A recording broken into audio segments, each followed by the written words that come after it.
কোথায় দাঁড়াতে হবে? নামাজের মুসাল্লায়। আর নামাজের মুসাল্লা এমন একটা জায়গা যে আপনি আমি সমস্ত কুল কায়নাতের মালিকের সামনে দাঁড়িয়ে গেলাম।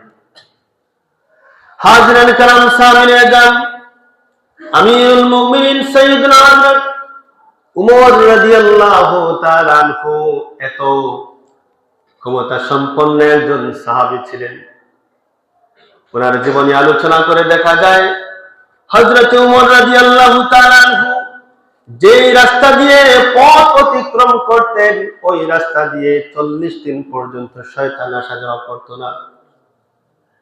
হাজরান کرام সামিনে আজম এত বীর সৈনিক সাহসী সাহাবী সাইয়্যিদুনা হযরত উমর রাদিয়াল্লাহু তাআলা আনহু যখন নামাজে দাঁড়াতেন সমস্ত শরীরটা তরতর করে কম্পন শুরু করত। এই কম্পনটা দেখে সাহাবায়ে কেরামগণ হযরত উমর রাদিয়াল্লাহু তাআলা আনহুর নিকট আরজ করলেন, হে আমিরুল মুমিনিন, আপনি যখন আমরা লক্ষ্য করে দেখেছি আপনি যখন নামাজে দাঁড়ান, নামাজে দাঁড়িয়ে গেলে আপনার সমস্ত শরীরটা কম্পন শুরু করে, এর পেছনে কারণ কি?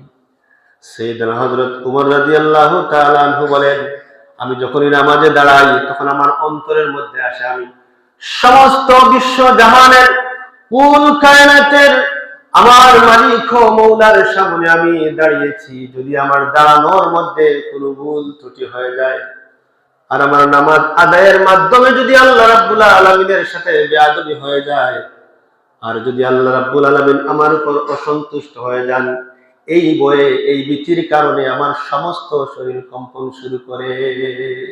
সুবহানাল্লাহ। এত গুরুত্বপূর্ণ একটা বিষয় নামাজ, আর উনারা এত গুরুত্ব দিয়ে নামাজ আদায় করেছেন। হাজরান کرام সামিনে আজম, এজন্য পবিত্র কুরআনুল কারীম